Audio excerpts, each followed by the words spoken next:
Leviticus chapter 12, Purification after childbirth. Leviticus 11 ended with the call to holiness. Be holy, because I am holy. Now Leviticus 12 addresses one of the most intimate and universal human experiences, the birth of a child. At first reading, this chapter seems puzzling. Why would childbirth, a blessing, a miracle, a fulfillment of God's command to be fruitful and multiply, require purification? Why would a mother be considered ceremonially unclean after giving birth? Is childbirth sinful? Is something wrong with the body God created? But there is something profound happening here. Let's explore. The Lord said to Moses, "Say to the Israelites, a woman who becomes pregnant and gives birth to a son will be ceremonially unclean for 7 days, just as she is unclean during her monthly period. On the 8th day, the boy is to be circumcised. Then the woman must wait 33 days to be purified from her bleeding. She must not touch anything sacred or go to the sanctuary until the days of her purification are over. If she gives birth to a daughter for 2 weeks, the woman will be unclean, as during her period. Then she must wait 66 days to be purified from her bleeding. When the days of her purification for a son or daughter are over, she is to bring to the priest at the entrance to the tent of meeting a year-old lamb for a burnt offering and a young pigeon or a dove for a sin offering.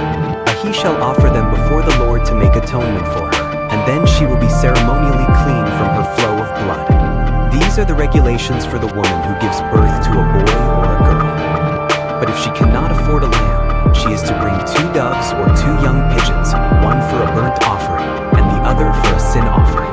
In this way, the priest will make atonement for her, and she will be clean.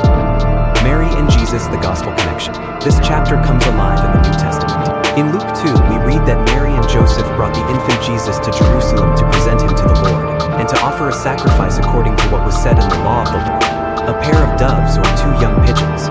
Mary and Joseph were poor, they couldn't afford a lamb, so they brought the offering of the poor 2 pigeons, and there in the temple they met Simeon and Anna. Simeon took the baby in his arms and declared, "My eyes have seen your salvation."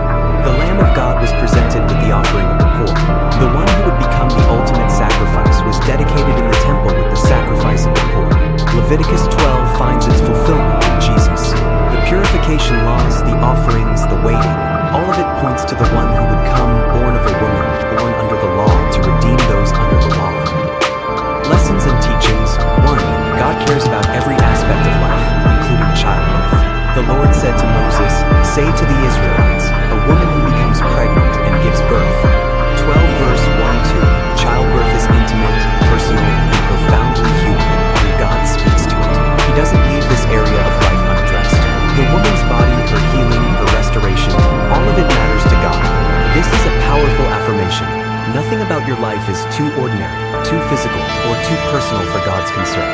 He cares about your body, your health, your transitions, your seasons of waiting. For us, do you invite God into the ordinary moments of your life? The births, the healing, the waiting. He cares about all of it. 2. Uncleanness is not sin, but it reminds us of our need. For 7 days she will be ceremonially unclean. 12 verse 2.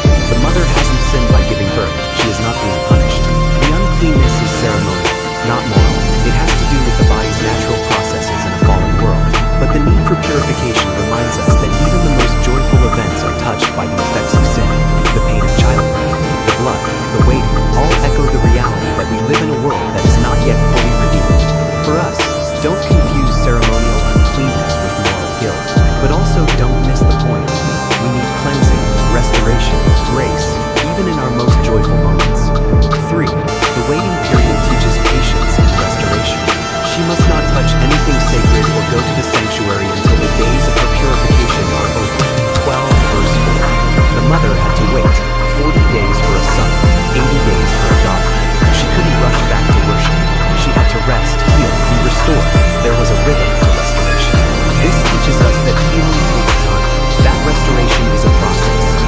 That even in our eagerness to return to normal life, we must honor the rhythms God has built into creation. For us, are you giving yourself time to heal, to be restored, or do you rush back to activity before you are ready? The waiting period is not punishment, it is grace. 4. The provision for the poor shows God's inclusive grace. If she cannot afford a lamb, she is to bring 2 doves or 2 young pigeons. 12 verse 8. God didn't require a lamb from every woman. Those who couldn't afford it could bring birds. The same grace, the same cleansing, the same restoration.